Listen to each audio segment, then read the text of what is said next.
Welcome to the midnight tide, where shadows whisper, darkness hides. We're diving deep into the unknown. On a journey, you're not alone.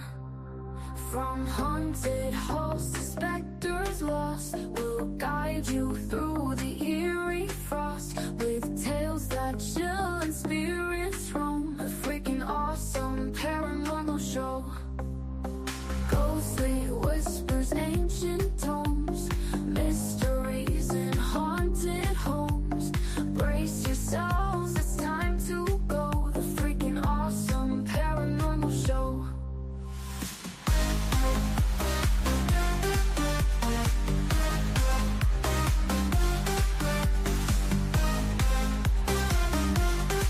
The freaking awesome paranormal show.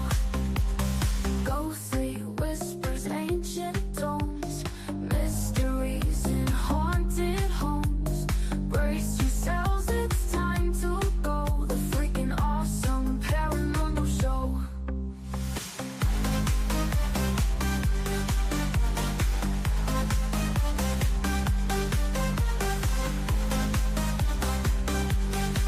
The freaking awesome paranormal show.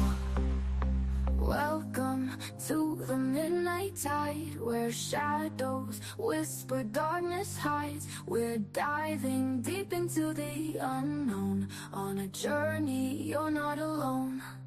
From haunted halls to specters lost, we'll guide you through the eerie frost, with tales that chill and spirits roam. The freaking awesome paranormal show. Ghostly whispers, ancient tomes, mysteries in haunted homes. Brace yourselves, it's time to go. The freaking awesome paranormal show.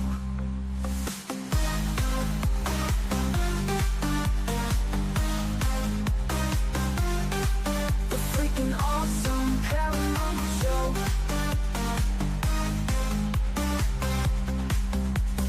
Ghostly whispers, ancient tomes, mysteries in haunted homes. Brace yourselves, it's time to go. The freaking awesome paranormal show.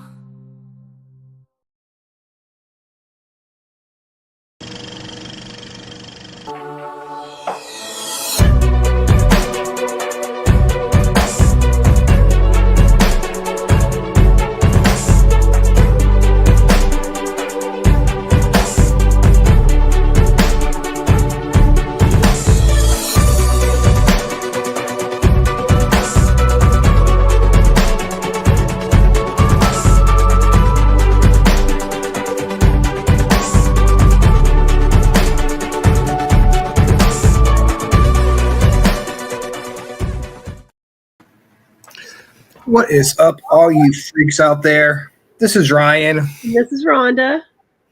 and you just got done being interviewed on Hill City Paranormal. You're pulling double duty. I am.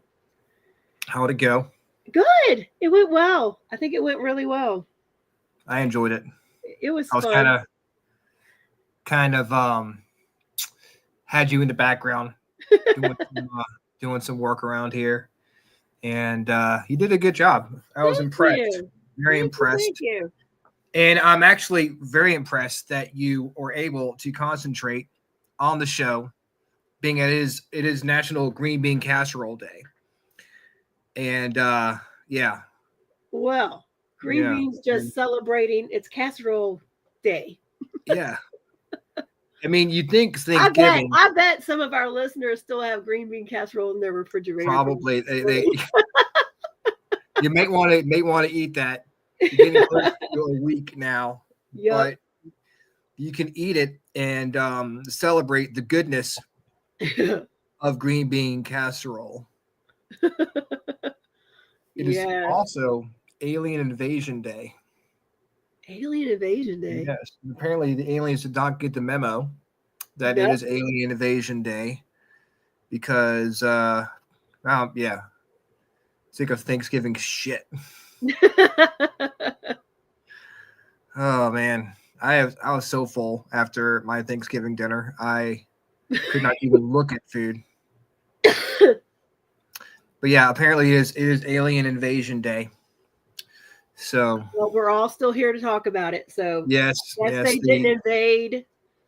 Yep, the aliens did not realize that they were supposed to come invade today, and they skipped. They ate too much Thanksgiving dinner. Green bean casserole. They're too busy. Yeah, they're too busy eating their green bean casserole in their spaceships and forgot about it. Oh man. So, how was your Thanksgiving?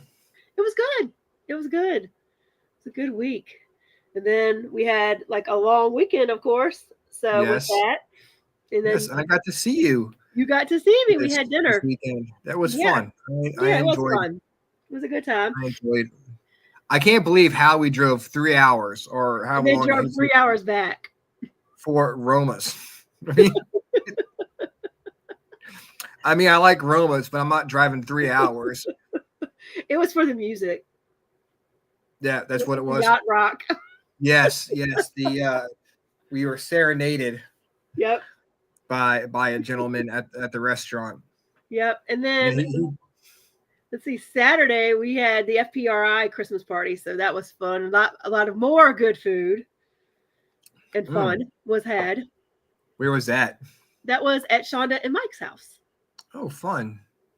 We all made a little something and went over there and ate and relaxed and played games, and it was fun. We've got our Toys for Tots event at the cabin on 360 this Saturday. Paranormal investigation for Toys for Tots. If you're in the neighborhood and you want to come by, drop off a toy, come investigate. We'd love to have you. And then on Wednesday next week, we've got the open house at the cabin on 360. And I saw there's gonna be a food truck. Did I see that right? Oh. Hey, if there's get a food truck, that's pretty awesome. He's going all out for that shit. I swear I saw something about a food truck, but maybe it was something else.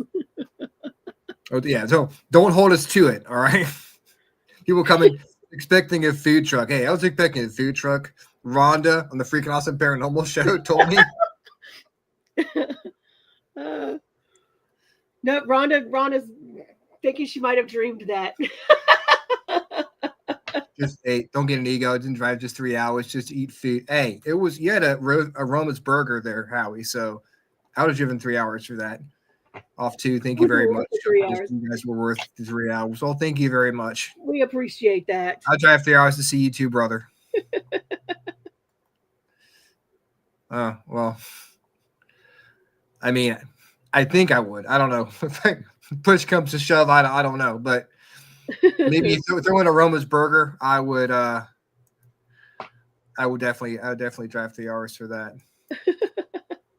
So, what are the cards saying tonight? All right, let's see what the cards say tonight. I'm pulling from the same deck I used for Sean and Courtney. Let's see what pops up. Let me shuffle real quick. See what comes up there. I had to get a new Yuletide deck because I did not end up really loving the one I had to work with. I went through it all week and I just wasn't resonating with me, so I gave up. Wasn't feeling it. We were not connecting. All right, let's see for the collective. What does everybody need to know this? How do you know when you're connecting to a card deck? I just know when I need to stop. Okay. Ooh. Ooh. We got the Queen of Wands.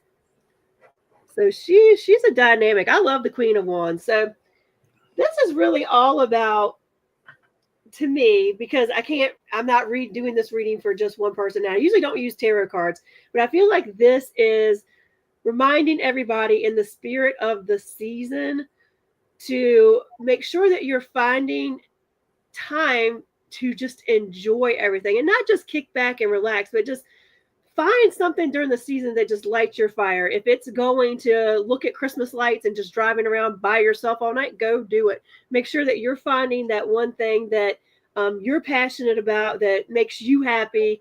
Don't make it, like, I'm not saying not be egotistical, because the last reading was like, look out for other people. Don't feel like you have to be in the spotlight. But I think at this time, we also can't forget to do those things that are important to us. So don't don't get so wrapped up in things that if there's something that you really want to do and you're passionate about during the holiday season, or that means a lot to you, be it going to do something or a tradition or going to visit a friend, make sure you go do it. Make sure you go do it.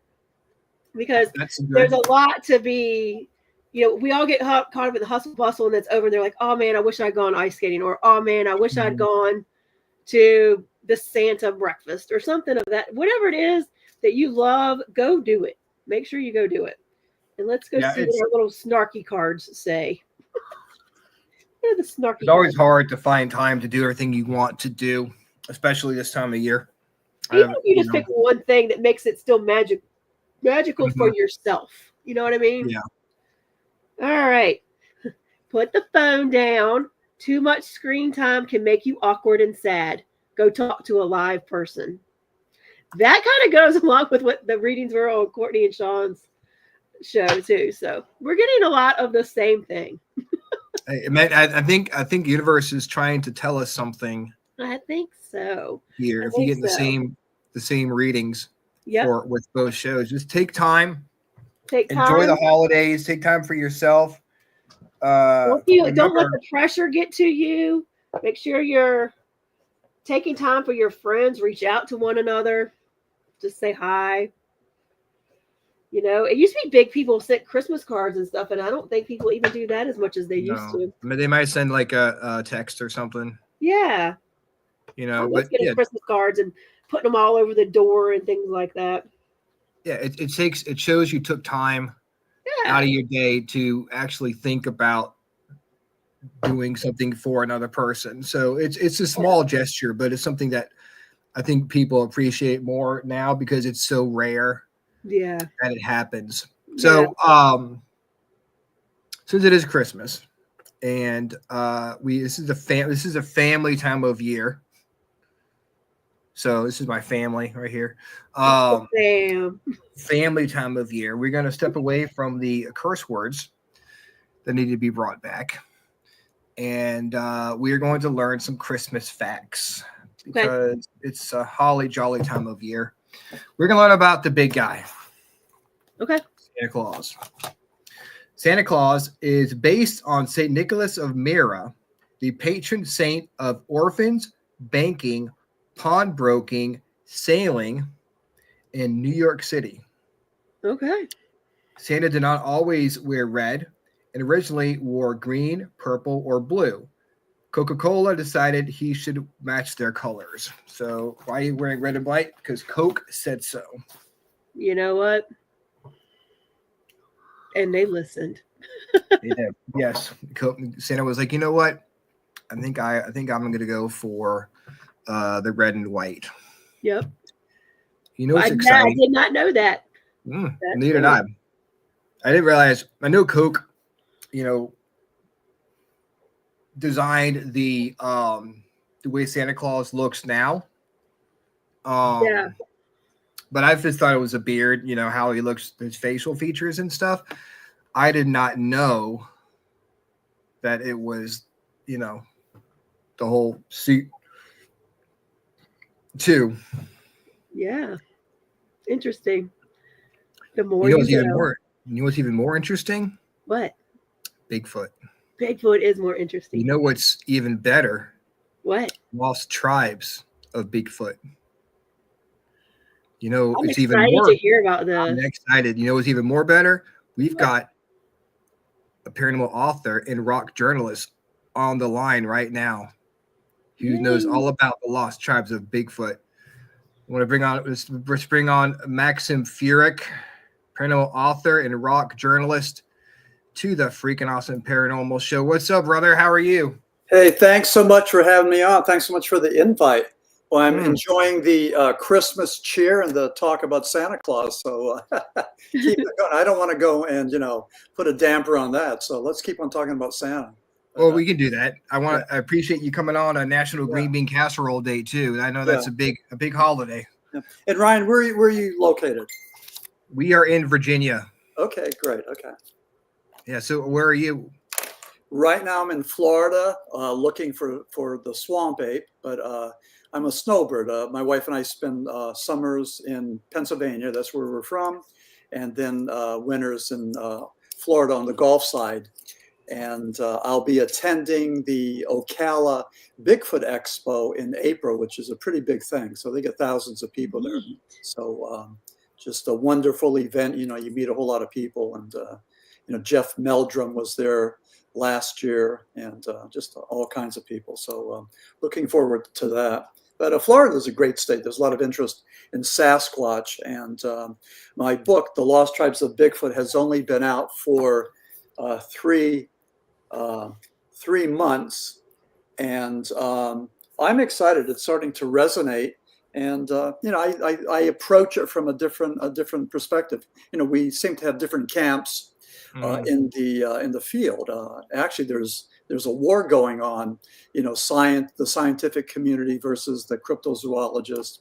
You know, they think that we're just, you know, not scientifically based, and, you know, we don't get a whole lot of respect from them.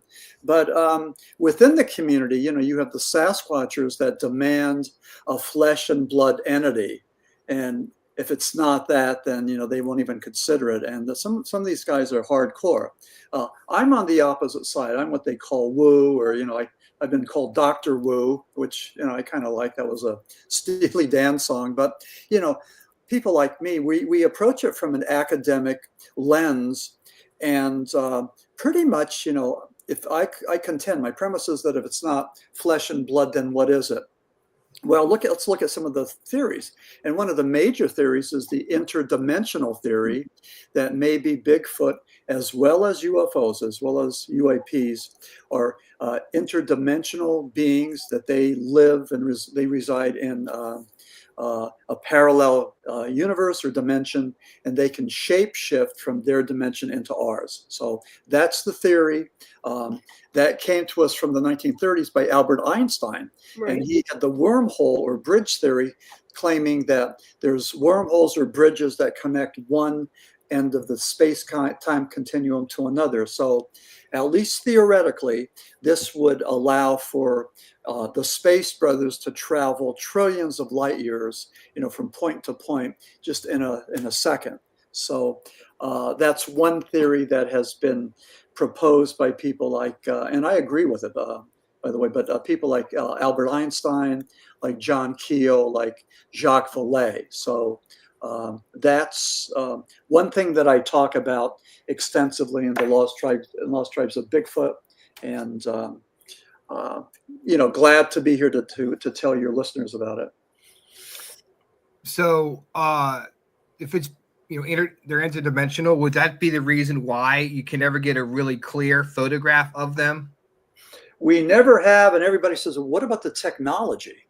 You know, what about the field cameras, you know, that hunters have? And it's everything points to a paranormal element about Bigfoot. You know, there's been plenty of cameras and videos and trail cameras that try to capture their image, and they're always blurry or they don't work.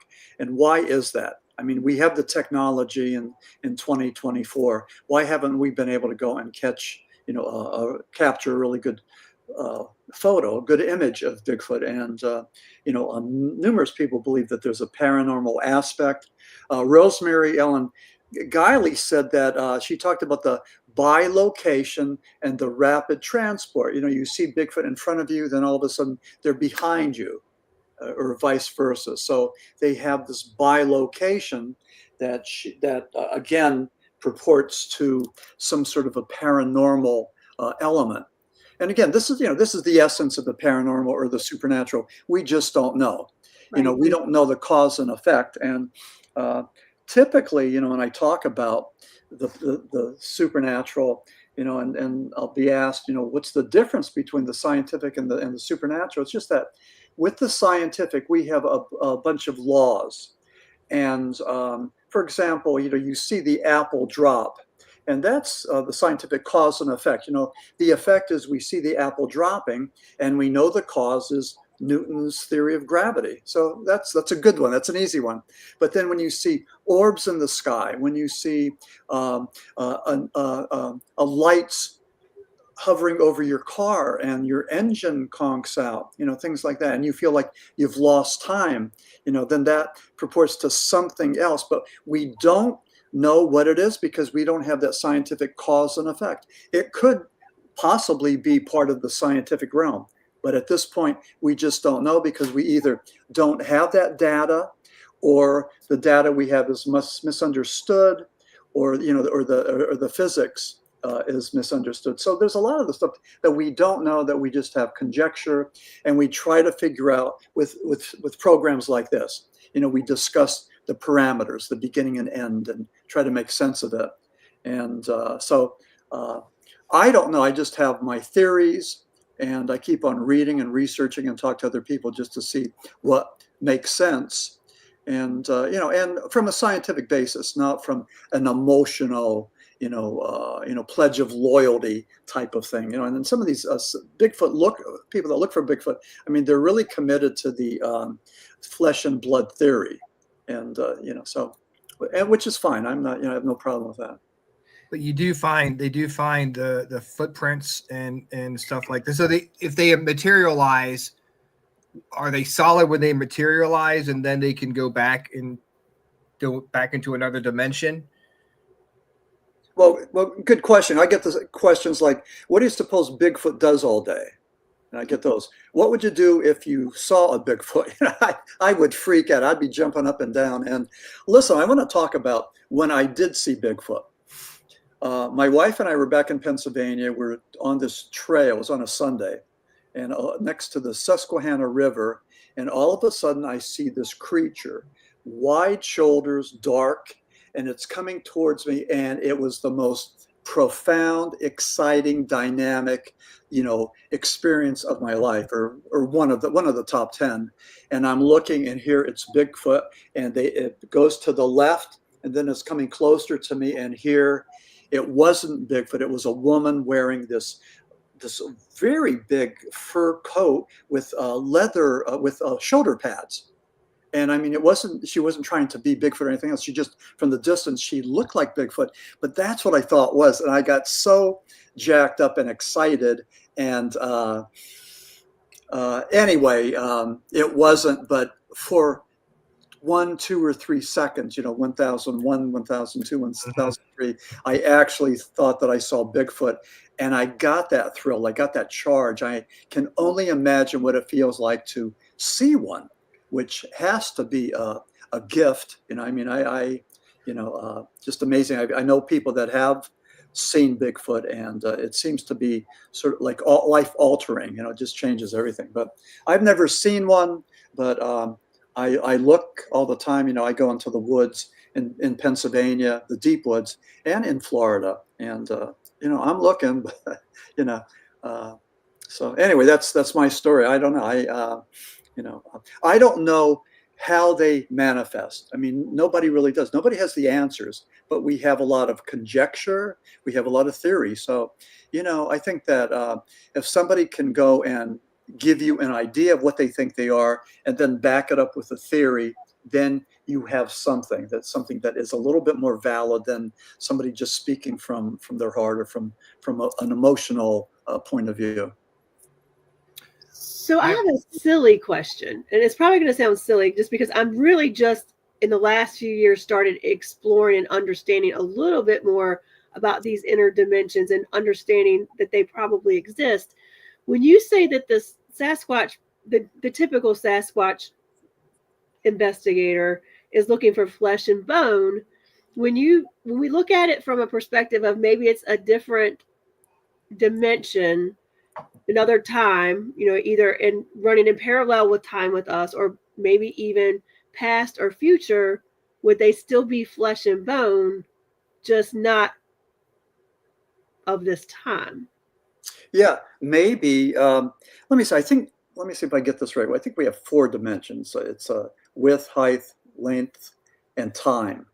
And then they talk about a 5th dimension, And then they talk about string theory. So when you get into that thing, these are the theories that puts everything else together. These are the theories like the fifth dimension that would go and incorporate other dimensions and time travel or shapeshifters and all of that. So again, this is what the astronomers are looking at and talking about. And people, at least I wouldn't say like me and you, but at least people like me don't know anything about, because that's not my background.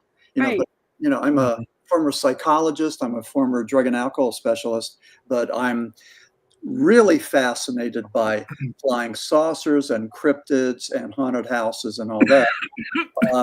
I have I think an interesting and a respectable resume. I was friends with Ed and Lorraine Warren, the demonologist. Remember the Conjuring franchise? And I maintained a relationship for them for years until they died. So I've been involved in the paranormal, for a long time, and it's just I have a fascination for it. Nothing beyond that. But it's human curiosity. It's the Indiana Jones in all of us, that we want to go out there and explore and discover and find that holy grail. So there's something about that, looking. And of course, everyone's heard the theory that it's not about the destination, but it's about the journey. And nobody knows where any of this is going to lead. All I know is that, since I've been writing paranormal books, I've met so many interesting people, and so many people that have offered to open up doors and help me, which is, which happens. They're like angels. They're like guardian angels. They're like spirit guides. They're like my ancestors. They just want to help. And that's, talk about the goodness and surrounding yourself with joy during the holidays. That's part of that. There's people that really want to connect with your energies, for good reasons. So I've been fortunate. I've been blessed, to have people like that in my circle. So why do you think Bigfoot are here? What is their purpose? Good question. I called my book "The Lost Tribes of Bigfoot" because there's all these theories, that Bigfoot could be a relic of Gigantopithecus, which was a 12-foot ape that looked like orangutan, and evidently they believe came across the Bering Strait when the continents were still connected. So that's one theory. The Australopithecus that they discovered, Lucy, in 1974, and is man's earliest relative that we found the fossil record for. Neanderthal, man's closest relative on the evolutionary scale, and Homo sapiens, Homo erectus, and Neanderthal walked the earth at the same time. They interbred. Some of us, I don't know if you do that, what is it, 24andMe or 23andMe and all those genetic tests. A lot of us, well, not a lot, 30% of us have up to, I think it's 4 or 5% Neanderthal DNA. So that's not unusual. And when I do my presentation and talk about Neanderthal, people always come up to me and say, yeah, I got a little hit of that in my DNA. So, but with Neanderthal, we have a good fossil record of Neanderthal. They stayed in limestone caves. So when they died, they were well preserved. They were family creatures. They buried their dead. The DNA we get from them would lend itself to hair color, sleeping patterns, some cardiac issues. So we know, what we get from the Neanderthal DNA thing. But just some interesting theories. If Bigfoot is here, why is he here? I don't know. I mean, there's numerous theories. One theory is that flying saucers have dumped them here, that they're prisoners, they're criminals, that they're advanced agents, that they're looking and checking our world to see what we're doing. I mean, we just don't know. We just don't know. So but the theories that I read are just incredible. Anything you could conjure. And one person says that the reason that we can't see any residue, any bones or anything, is because they cannibalize their fellows, or they bury their dead, or these creatures just decompose in the woods. So so there's plenty of answers, to the questions. I mean, they're not good answers, but the one thing that I think is fascinating, why are they here? How about how long have they been here? In 1958, we first heard about the tracks in Bluff Creek, California, and then the Humboldt Times wrote an article about Bigfoot. That's 1958. That was the first time that Bigfoot entered our lexicon. So everybody knew about Bigfoot, and this the California's version of the abominable snowman. The Humboldt Times received thousands of letters talking about this, but the point I'm trying to make is that we found out that it wasn't that was cool. That it wasn't just 1958, that in British Columbia, the Pacific Coast people had talked about Sasquatch and had totem poles and had oral storytelling and chants about Sasquatch, and said that Sasquatch was, preserve the environment, and to see a Sasquatch was a blessing. Sasquatch was the protector of the environment. So the concept of Bigfoot / Sasquatch, abominable snowman, Yeti goes back a long, long time. And whether it's Californian or British Columbian or Himalayan mountain, Sherpa folk legends, I mean, the stories are pretty much the same.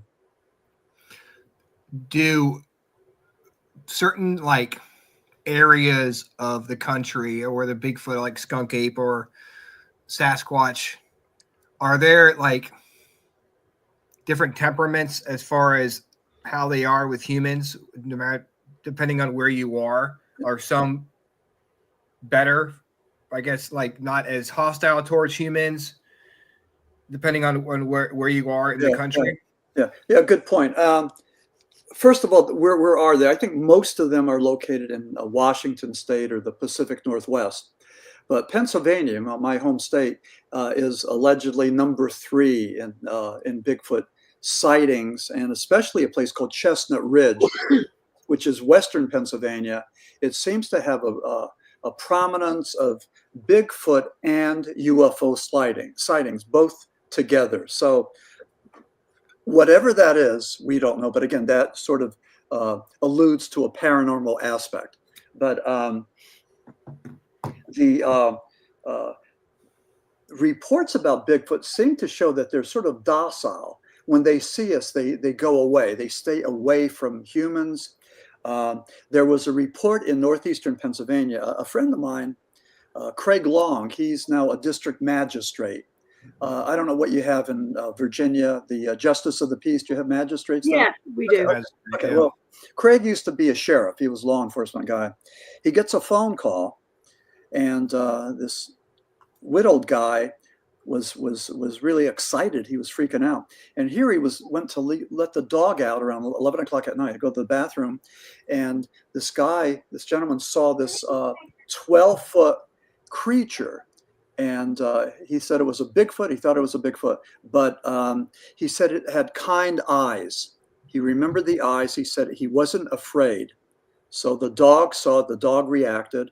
And then my friend Craig took the document and wrote it down and filed it. But we've had numerous cases in a place called the Widener State Forest, and examples of missing people, orbs, Bigfoot sightings and footprints, things like that. So it's just one location that is sort of unusual, but maybe not unusual in the whole scheme of things. That that you have epicenters of weirdness, like maybe Roswell, like Chestnut Ridge. So I don't know. I don't hear a whole lot about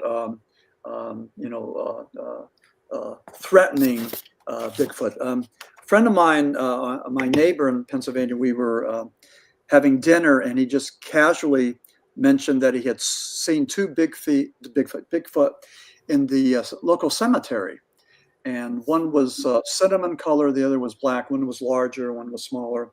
And they looked at him, turned, looked at him, and then they walked away. They walked like humans. They were bipedal, and but they walked away. And then afterwards, my wife and I went there looking for tracks, and it was along a trail that utility men, power workers would travel, but we couldn't see anything. But this guy was a hospital technician, family guy, churchgoer. I mean, all the blocks were checked off. He wasn't crazy. He wasn't needy. He wasn't looking for attention. So he was the last person in the world that I thought would, tell me that he saw not one but two Bigfoot. And I documented that in the Lost Tribes of Bigfoot. And then I called people like Eric Altman and Stan Gordon.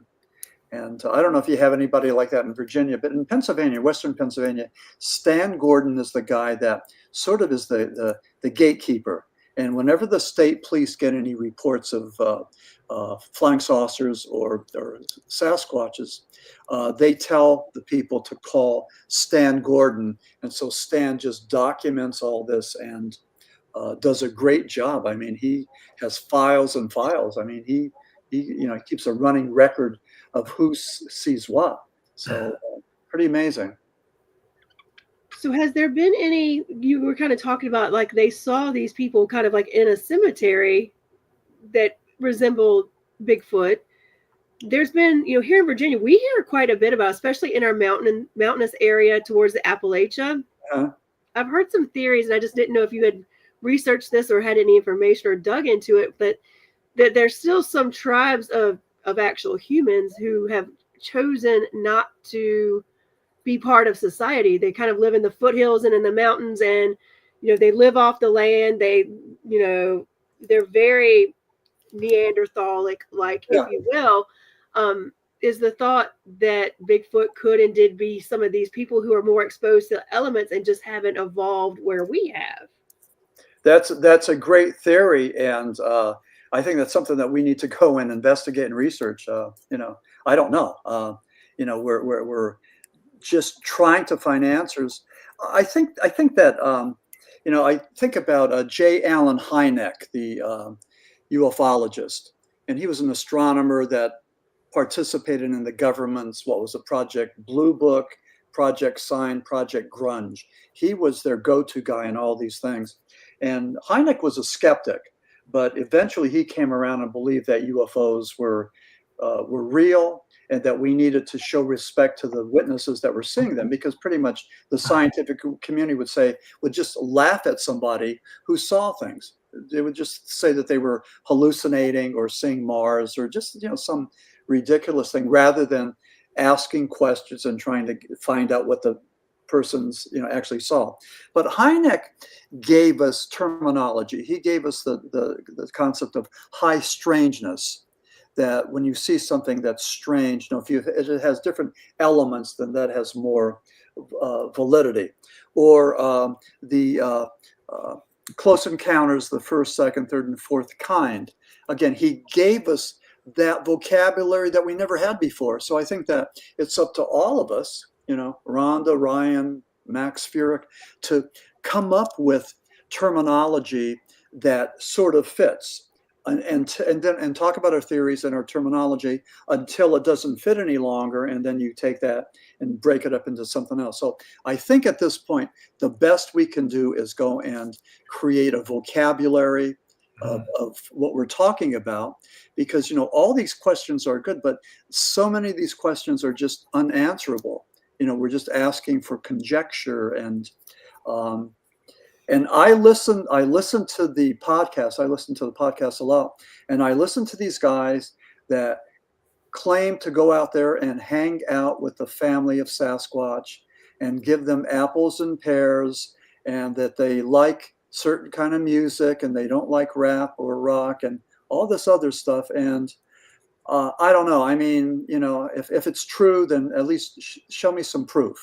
Right. Just show me some proof. But but let's don't play us for fools. And, and what do you think about that? I mean, do you think that there's people out there that are just talking the talk? I mean,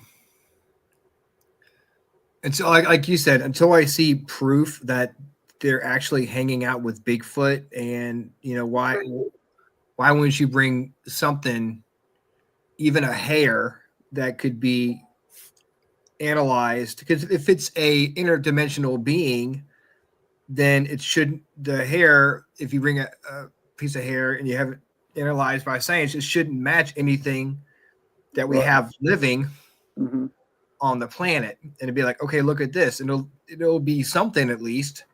But until I actually see something like that, I would have to take that with a big old grain of salt. Yeah. I have a tendency to. I'm kind of with Ronnie. You'd have to prove it to me that that's what's happening. But I have a tendency, and maybe most of us do, to believe the people who come back with an experience that just was so profound and shook them to the core. Yeah. Because why would, usually most of them have some emotional response to what they went through, what they witnessed. And that just seems more believable than, I go hang out with them every other Sunday at such spot in the woods. You know what I mean? Yeah. And I have this conversation with a lot of other paranormal, researchers, whatever you want to call us. But, we wish that we could see this thing. We wish that we could connect with it and have that experience. I mean, that has to be a wonderful gift. Not everybody gets to see one. I think some people maybe even have the ability to see things that are there, that are maybe always there, but only viewed by certain people. They talk about women having a sixth sense and, an extra sensory perception. But I think maybe we all do, but it's been covered up by civilization and all the white noise and everything else. I think that we all have that ability, but I think it's something we need to develop and work on. And I'll tell you what, you can't develop that, I don't think, when you have a 9-to-5 job. I think by developing those abilities, it's a lifetime pursuit that you train your mind to do, and you clear it and get to a certain vibration level and a higher level of consciousness. And again, I think that we could do that, but again, it takes a lot of work. It takes a lot of sacrifice. I agree. I've been asked a lot if people can tap into those kind of abilities, and I truly believe everyone can. I believe it's a muscle, but you have to exercise it. It's just like, a musician, there are guitar players out there that are mesmerizing and outstanding in their field, but I could decide that I'm really passionate about guitar, and I could practice and practice and practice. I could get pretty darn good. I might not be, Eddie Van Halen, but I could get pretty daggone good, So sure. I agree. I believe those kind of sensory things are very much something that can be honed in on. Yeah. In my, if I may, Coleridge and Hoodoo is the Paranormal Tales from Inside the Pit. And I have a chapter on St. Teresa of Avila. She was a 17th century Spanish mystic. St. Teresa said that through prayer and meditation, we could reach certain states of ecstasy, rapture, and what she called flight of the soul, which is an out-of-body experience. So she talked about that. She wrote about that. She was very prolific and just a wonderful, wonderful human being. That, I mean, I'm a big fan of St. Teresa of Avila. So she was like an incredible human being. But she believed, it's been documented that she actually levitated. And we don't hear a whole lot about this, with these mystics. But anyway, that's just an incredible thing that mysteries, supernatural mysteries that have been around for a long time, that we've been fascinated with for the longest time, and and that continues to, especially in the realm of podcasts. Now, Ryan, how long have you had your podcast show? 10 years. Okay, wow. Okay, yeah. So yours has resonated. You have your following, but during COVID, we had just a plethora of podcasts. Just, I mean, they just sprung up. So everybody has one, and you know. But I like this. This is very relaxing, and your son should come in again, and I'm sure he will. It's real life. He's excited yeah. to talk about Bigfoot. Yeah. So we have had guests on here before, and they have talked about their experiences with Bigfoot. And the last one we had was Dave Spinks, and he was telling us that he was on a fishing trip, and he was with his grandfather, and I guess the Bigfoot were across the lake from him, and they were throwing these big rocks at them. So I'm wondering, do you think they're trying to protect something, or is there? Can I go back to the reason, like why they are here, and why some of them are, just don't care, and others, they seem to be very hostile towards people. Yeah. Well, that could be, maybe they're young are there. Maybe they're just protecting, they're young and they want to keep us away. That's what I would think. There was a case, I wrote about that in The Lost Tribes of Bigfoot, but Albert Ostman from 1924, he claims that he was abducted by a Sasquatch. He was held captive, and it was a Sasquatch family. It was, mother, father, and little son and daughter, and they fed him sweet grass, and they were just watching him. They were curious. They weren't hostile. They didn't hurt him, but he got the impression that they were going to use him for breeding purposes. So he started to freak out. So he started to plan his escape.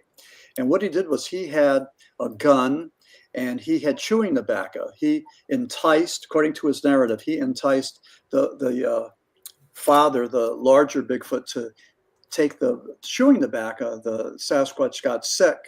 He was going to shoot him, but he got sick, and then he ran away. And he kept quiet. I mean, that was 1924. And it wasn't until years later that Sasquatch sightings started to become more popular during that day, that he talked to John Green, one of the four horsemen of Sasquatchery. And John Green was a journalist from British Columbia. So John Green interviewed him, and his story was pretty good. He described a Sasquatch and a Sasquatch family and their behavior and mannerisms before the internet, before this was something any one of us could Google and find out about. So Ostman was pretty interesting. Well, I draw the parallel between the 1924 Bigfoot abduction versus the 1960s, I think it might have been 1962, Betty and Barney Hill abduction, where they were coming through the White Mountains in New Hampshire, and they were evidently a flying saucer captured them and probed them. And with them, now not with Ostman, he didn't have the missing time, but Barney and Betty Hill had missing time.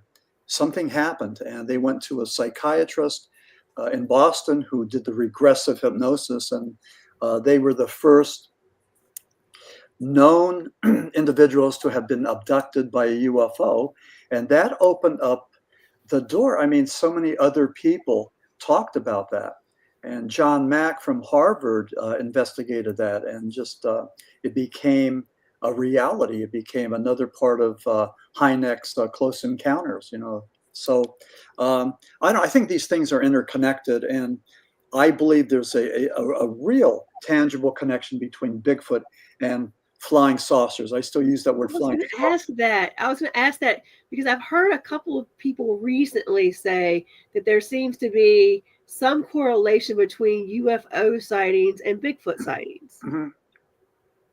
So tell us about that. Yeah. Well, the other thing, other than the abduction thing, was the one thing, which that's sort of circumstantial and just interesting. But the other thing is the 1967 Patterson-Gimlin film. Roger Patterson and Bob Gimlin were in Northern California, and they were making a documentary. They had a camera, and they were going to make a documentary, make money, and then to fund an expedition to look for Bigfoot. So what happened was they're going around this corner by the creek bed, and Patterson's in the lead. He had his camera in the saddlebag for protection with only like one hook or one clasp so he could get it out.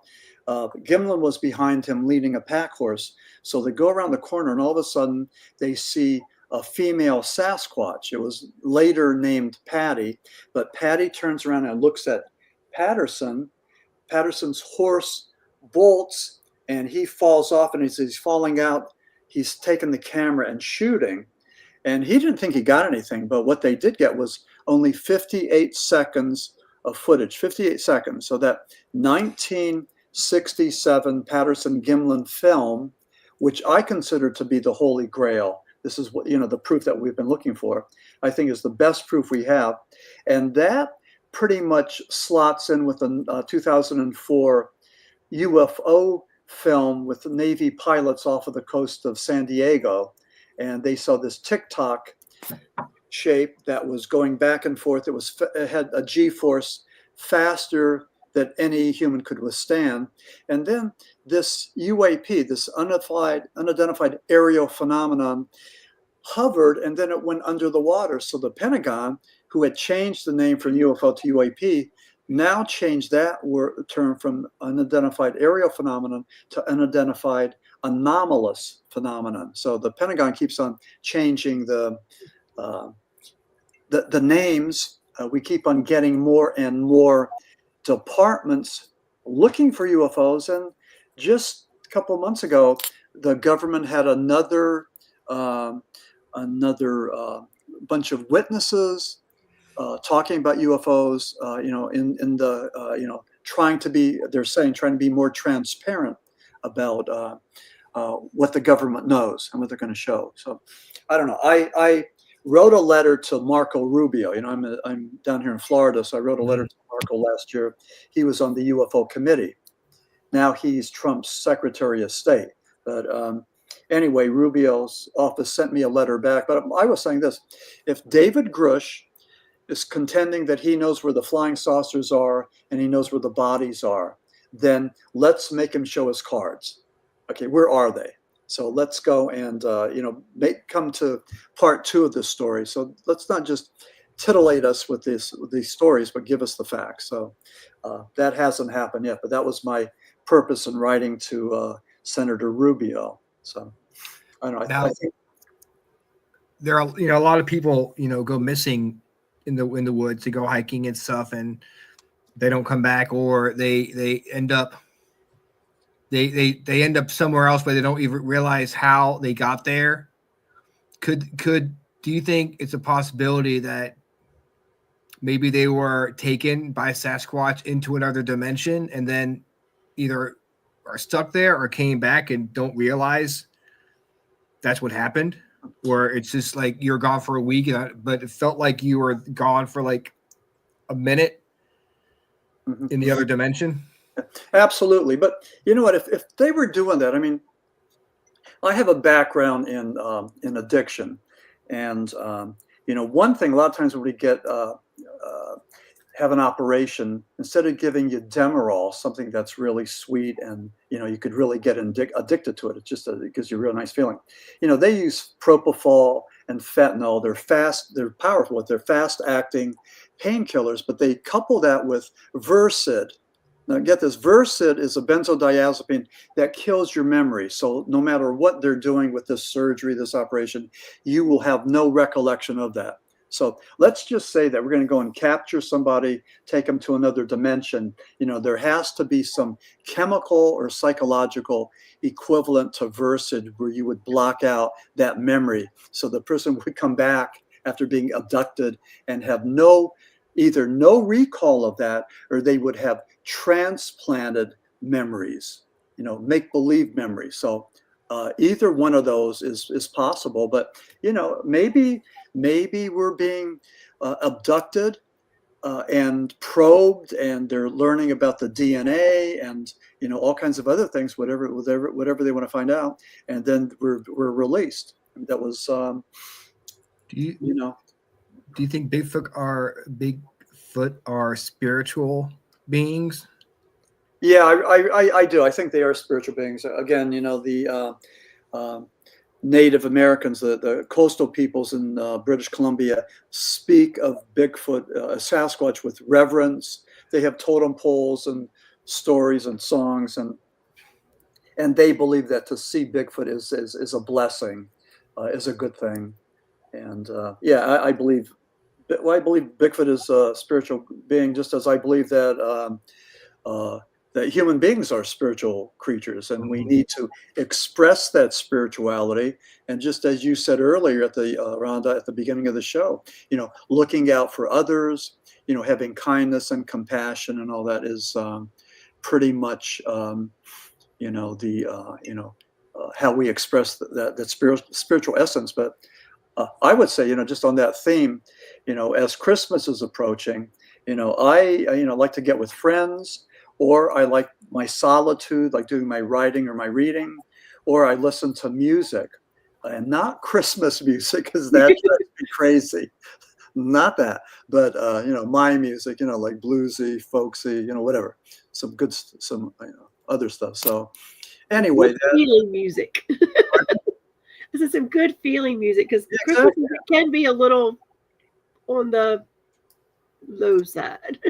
No, in this uncertain, chaotic world, music is probably the one thing that is soothing and the one thing that you go to, and we should never forget that it's a cure. It's a cure. It's a panacea. It's a balm. I mean, music is just so therapeutic. No, I can't say enough about that. Why do you think people waste the time hoaxing? Why do you think that people try to make up experiences with Bigfoot? Yeah, in the Lost Tribes of Bigfoot, I have 3 chapters on hoaxers. I talk about the Piltdown Man and the Minnesota Iceman, but there's people there that just try to deceive the scientific and political community. But I think these people, they get their 15 minutes of fame. They get their celebrity, and they desperately need that and want that. I mean, some people crave that more than anybody else. So they get that. Some people get financial reward. The one guy that was Ray Dwyer had a rubber suit. He said it was a Sasquatch, but it was actually a rubber suit. And he made thousands of dollars taking this around to state fairs and displaying this as a actual Bigfoot creature until he was found out. But, they do it for their 15 minutes of fame. They do it for the financial considerations. They do it to fool us, to pull the wool over our eyes. And maybe they think that they're smarter than us. So it's almost like Jack the Ripper that would write notes to Scotland Yard and to the newspapers, catch me if you can. So he would give them clues, like the Zodiac Killer. And there's been a whole lot of people that have done that. They've just played games with law enforcement and left clues, left their trademark, killing serial killers that kill in a certain way, daring the authorities to catch them. And so part of this is just a sick game. But but irregardless, whatever it is, it's not good for the paranormal community, because it discredits and it takes us a step backwards. I mean, we have enough people that are looking at our field and saying that, with disrespect. So, I think people like us try to validate it, with our research and our books and everything.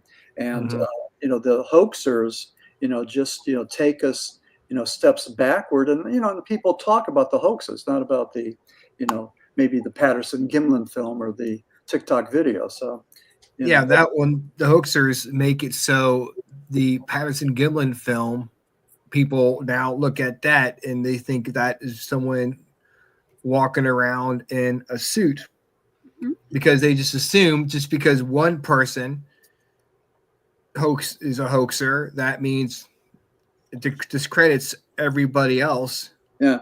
Yep. And It's really annoying. It is annoying, yeah. And I call them out. I say that I claim that they sold their souls. So I mean, I go to war with them. But Ray Wallace was the one in 1958. He had these tracks there. Now, the crew, Jerry Cruz, and he was a wildcatter with a logging company, and he saw all these tracks, massive tracks. So they made the cast out of them. But Ray Wallace went around and made fake tracks. A lot of the news media picked up on the fakery and talked about that. So numerous people, reading the newspapers, thought that what happened there at Bluff Creek was fake. But Lauren Coleman called him out, and Lauren Coleman said of Ray Wallace, he said he disputed the tracks, and Ray Wallace was getting a lot of notoriety in the media. And Coleman said, quote, "Fakery not revealed is a lie that lives on into the future." So he was the one cryptozoologist that went to war with Ray Wallace, and he called him out. And really, somebody needed to do that. So that's I think what we need to do. Mm-hmm. I think maybe other people too might be mentally ill. They're mentally disturbed, so they do this. They have no boundaries, no parameters. They don't care, So I mean, and what you just said is true. It bleeds all through the paranormal, right? Whether you're a ghost hunter or you're looking for Bigfoot or whatever, it's those that are looking for fame. It's some of those, like, you find when you dig into like a home investigation that someone has mental problems or something of that nature. So right. it bleeds out everywhere in the paranormal. People are looking for clicks. People are looking for popularity, just views, because that will get you sponsors, and that will, they think they'll lead to, making a profit. Mm-hmm. With exorcism, every Catholic diocese has their own priest who's schooled in exorcism, and what they do when they see somebody who may be possessed with a demonic spirit, what they do, they have to make sure that this person isn't mentally ill, that it's not schizophrenia or Tourette's or a combination of that. So they need to decide that before they do the rite of exorcism.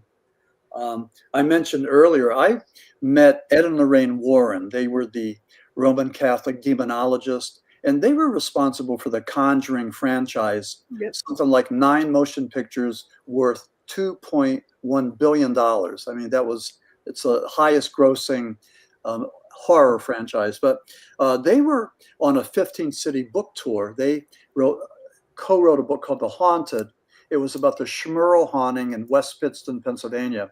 So I met them, took pictures, interviewed them, remained friends with them. But I would ask Ed how he did demonic battle, and he would evoke the image of Jesus Christ, of Saint Michael the Archangel, and of Padre Pio, and do battle with these demons. And he would explain it to me. But they were very, very, very nice people, and they took my hand and walked me through this. I mean, they're very, very patient with me, and I can't say enough about them, how they treated me with a lot of respect.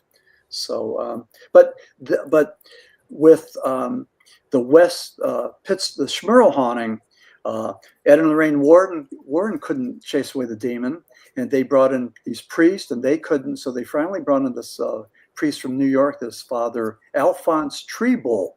And it took him 4 exorcisms before he was able to cleanse the house of spirits. But he did the same thing up in New York State. There was a haunted house that he was not able to go and cleanse. And he told the people, just take your belongings, get out of the house. Don't say where you're going. Just leave, because this place is evil and no good could come of it. And they just left. He just left it. And he was renowned for being an exorcist, but this is the one that he just stayed away from. And again, the theory is that these spirits may become trapped either with people or with locations, and they may be either lost or mischievous, or they're malevolent and they're looking for souls. They're looking to harm people. So It's scary when you have so many young people, I would say, going out to these insane asylums and prisons that have been closed for decades, looking for spirits. And one of these days, somebody's going to find something. They're going to open up that Pandora's box, and God. So that'll be the next Conjuring movie. But it's true. I mean, if anybody out there is listening that goes and does these ghost hauntings, I mean, please be careful and use common sense and know what you're doing. This could be dangerous stuff. I believe that you could unlock portals to the unknown, to the forbidden. So, well, along with that, what advice would you have to anybody who's listening to us that wants to go, looking for Bigfoot? They want to go out in the woods. Like, do you have any specific advice for them as they're on their journey themselves to try to find Bigfoot? Yeah, well, be patient, because the Sasquatchers I talk to say it's like one of the most boring things you're going to do. You're going to go out in the woods and have a campfire and and wait for knocks and do your wood knocks and see if there's anything that replies. You're going to wait to see if anybody throws stones at you. You're going to look for the structures. You're going to look for the smells. You're going to look for the sounds. I mean, all of that is unique. So even though we don't have a flesh and blood carcass, and even though we don't have good DNA, well, we don't have DNA at all. We have DNA from bear. We don't have DNA from a Sasquatch. But even though we don't have the body, we have eyewitnesses. We have the tracks. We have the smells, the sounds. The structures, the wood knocks, the pebbles, all of that stuff. So there's stuff there. It's part of J. Allen Hynek's high strangeness. So there's a whole bunch of high strangeness there that again gives us, gets my attention. There's something there. There's something there, even though I pretty much approach this from the other side. Wow. This has been an amazing conversation. There are so many other questions that I could go, and so many different avenues I could go down with this. And that just gives us an excuse to have you come back and join us again, because like I said, there are so many different ways we could be talking for 3 more hours. Yeah. But Rhonda, Rhonda, we're not going to kill you. You've been, you're doing double duty. I know. Exactly. I'm actually fine because I've been doing it for a while, but I will say I'm getting a little tired of sitting. Yeah. I'm feeling a little wiggly in my chair. Yeah. Well, I like the premise of the show. I like the way you started, and I mean, in closing, though, for the holiday, I just hope that everybody stays safe and surrounds themselves with friends, or shut off the TV.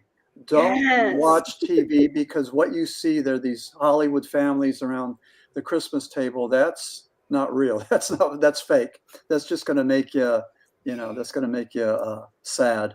So, not real life.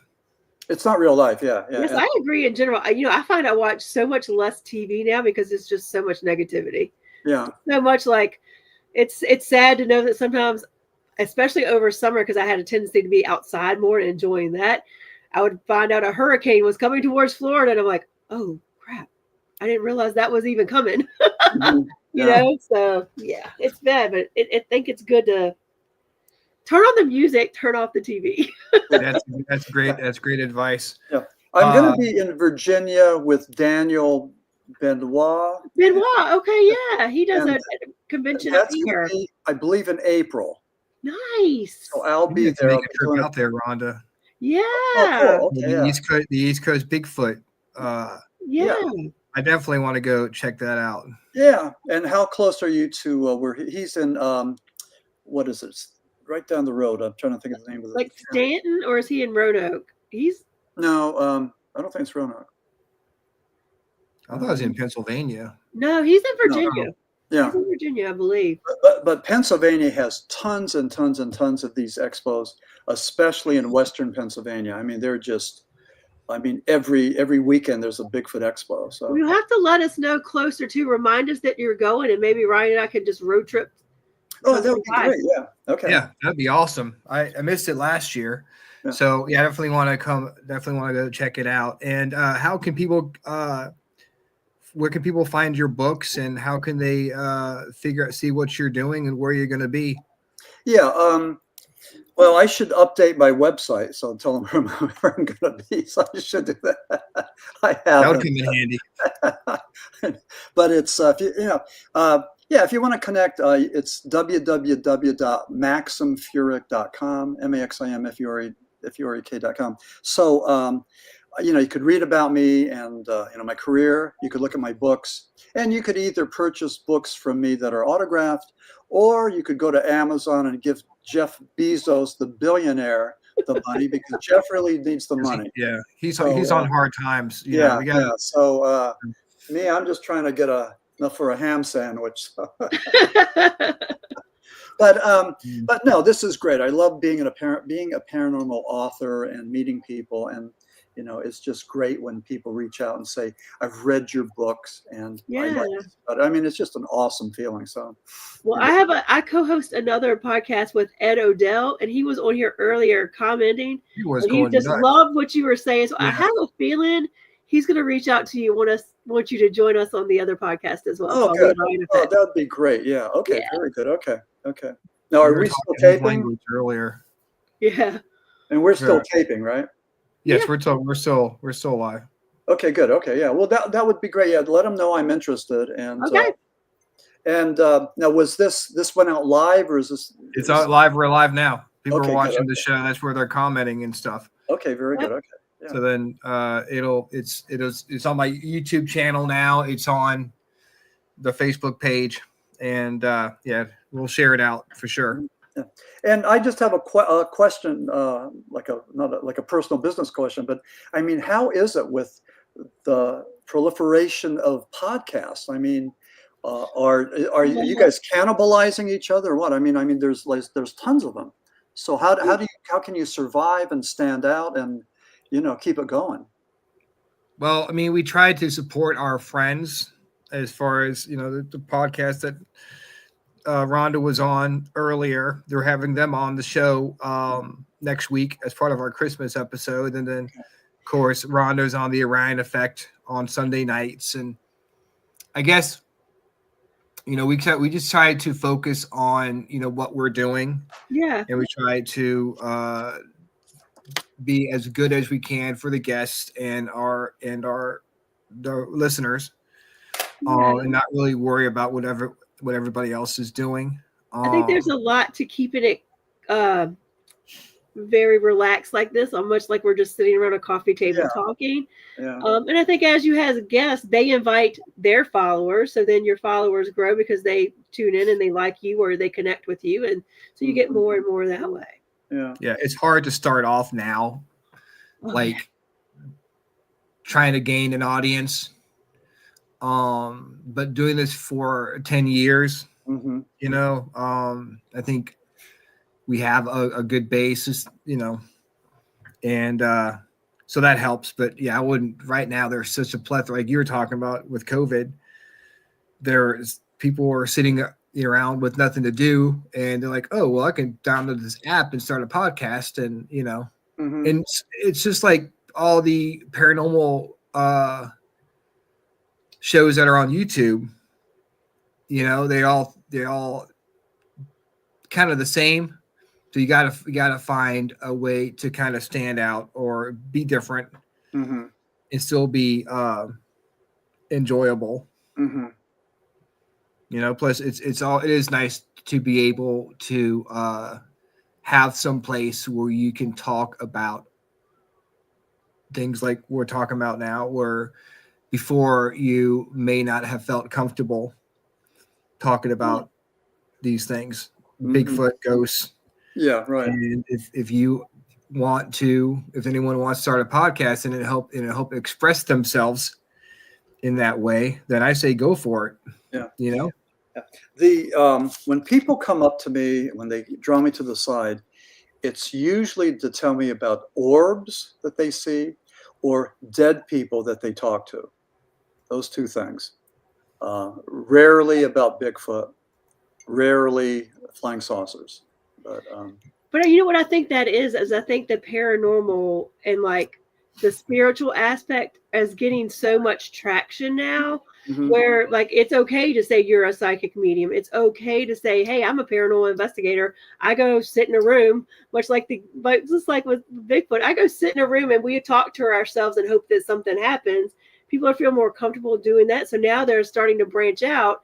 And I think things that like we were talking about tonight, I know at least for me, like I've never been someone, I mean, I've always believed in Bigfoot, but I've never explored like, what does that mean? And what does it mean to go and research that, as well as like interdimensional? That is just something that in the recent years has come like, well, if a ghost can appear and I believe in that, why can't all of these other things be real as well? So then it just opens up the whole line. And I think people now are starting to realize more and more how intertwined it all is. Pretty much, yeah, everything's the same ectoplasm. Yeah, it is. Yeah. It really is, you know. And plus, I think people are more apt to see a ghost in their everyday lives because their ghosts are more all around us than a Bigfoot is. Because you want to see Bigfoot, you probably have to go into the woods. It makes you wonder why Bigfoot appear in the woods if they're interdimensional. Why don't they just appear in the middle of the city or something like that? Well, you know, here in Virginia, not a month or two ago, supposedly one crossed the road in Caroline County, Virginia, like just walked across the road. And Yeah, that's observed by what? By a bunch of people or what? There was a couple of people, and it actually made the news. Yeah. So, like, people were talking about it. Now, granted, Caroline County is a rural area, but it wasn't like I was in the woods and saw this. This was walked across the road. And were there tracks? I don't remember all the details. Yeah. But Google that. Look, Google. I'm sure if you looked it up, like Caroline County, Virginia, Bigfoot sighting, I'm sure you'll find some stuff on it. Yeah. Okay. Interesting. Yeah. Yeah. I wanted to show your viewers. This will be the prototype of my next book, The Paranormal Apocalypse. Yes. Look at that breaking news, guys. Is this how it ends? And yeah, so I'm excited. So this is my project down here in Florida, and it's really coming together well. Like it's great. You know, I'm a snowbird, so like I said, I spend summers in Pennsylvania, winters in Florida, and it's just so good for creativity. You know, to write. You know, to have a new location and to get into that pocket. You know, so it's all Winter's good. Good for that kind of things, either taking classes or being creative. Yeah. So listen, we'll keep in touch then, and I'll let you know. And you're friends with Daniel? I've gone to his events before. He wouldn't know who I am, but I really liked him. I've attended a couple of his events that he's done here in Virginia. I think he does a good job at it, and he's someone we all, you know. Well, you talk Bigfoot in Virginia, his name pops up. Yeah, well, I should put you in touch with him if you don't, if you want me to, because he should be talking about his expo. For we may have some time in April to have him on the show. Yeah. Okay. Yeah, I'll let him know. Sure. I'll reach out to him and I'll do that. Yeah, that would be great. Awesome. Well, thank you so much, and thank you very much for coming on the show. Hope you have a very great Christmas, and we'll talk to you about having you back on sometime 2025 next year for sure. Oh, that'd be great. Yeah, Ryan and Rhonda, thank you so much. I really appreciate it. Have a nice holiday. Right. Thanks for the invite. We appreciate you so much. Okay. Have a great night. Okay, you too. Bye. That was fun. I really enjoyed that conversation. That was awesome. He was great. I wonder if you guys any knowledge. I love anybody who's not boxed into an idea. Yeah, and I've listened to Spaced Out Radio a lot. Yeah, and Dave Scott talks a lot. You were on with Rob G, right? Yeah. They talk a lot. Well, he talks a lot about the woo and Bigfoot being an interdimensional being. So yeah, it's definitely not. Fascinates me. That just fascinates me. It would explain a lot. Well, when you were even talking about, and I forgot about that, how David had said, they were throwing rocks. Well, all of a sudden I had this thought that like, well, okay, say you're Bigfoot, say you're a ghost. We know that when we have spirits that suddenly realize that someone can communicate with them, that they kind of go all out. You know what I mean? That's when, Yeah. like, oh, you can hear me, and you start getting all this activity and all of this stuff. You know, you're standing across the river, and Bigfoot realizes he's interdimensional. He realizes you can see him, or he thinks you can. So he starts throwing stuff to be like, hey, look at me, look at me, look at me. You know, it kind of made me go, I hadn't really thought about that perspective of things. So things like Maxim, it really opens your mind up to like, what are all of these potential possibilities? Yeah, we have no answers, but the theories are very interesting. It's mind blowing. Just the fact that we're having this conversation about interdimensional Bigfoot, and it's if like 10-year-old me would have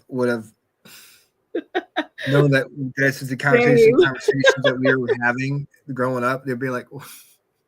That's been my night. Like literally, if 10-year-old me had said, you're going to be like in public talking about ghost hunting, being a medium, Bigfoot, any of this, I would have been like, you're actually, if you told me at that 20 years old, I'd be like, you're crazy.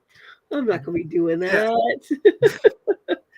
I'm thinking about RJ and like how I would feel or how I would look at things if I went to school and knew that my dad runs a haunted location, talks about ghosts. It's just many things. How much things have changed through the years, where it's just almost a normal thing for us to have these conversations and not be like freaking out every time we talk about like, it. What would have happened to you if you had come home at like RJ's age and told your parents, my best friend's dad runs a haunted house? I know, right? And it's like, I mean, I don't even know how I would even like crazy go about trying to deal with that. And I don't know, like for us it's normal, but I don't know like if RJ was to go to his teacher and start talking about that kind of stuff, how that would be received. Right. My dad runs at this house and we go talk to dead people. Or we right. They'd be like, is your dad schizophrenic? Does he have lots of imaginary friends? I'm kind of surprised you haven't had a parent-teacher meeting. We need to talk to your son. He thinks that you talk to dead people. So can you please tell him that you don't? Like, because I do. But like, look how different things will be for RJ because you've been open to everything. Yes. Yeah, he's they're going to be an interesting generation. Yeah. I think kids that are like between like 15, like newborn to 15, because everybody's becoming so much more open. I think they're going to be an interesting generation. Yeah, I think and it helps them to have an open mind about things, and which is always a good thing. You know what else is a good thing? Bringing back Hill City Paranormal. So we have to strategize on what that show is going to be like. Because man, yeah, last time we had so much fun. Like, where do we go with this? yeah, we need to talk about that because last time we just talked about old curse words. We can go down that route again. Maybe some crazy Christmas facts or crazy Christmas traditions, or we're gonna have to find some fun stuff.